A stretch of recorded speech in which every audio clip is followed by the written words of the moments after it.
sa bludnicom da ideš. Na usnama joj je med, ali posle toga će da bude kao dvosekli mač koji će da te iseče.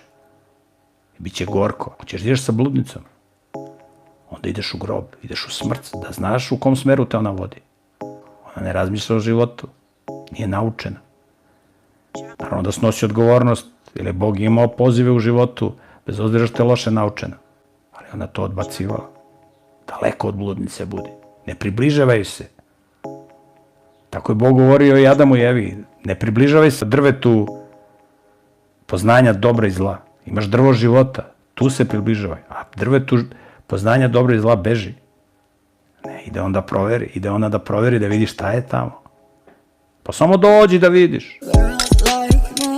Probaj samo. Ništa ti neće biti ako probaš. Da probaš smrt.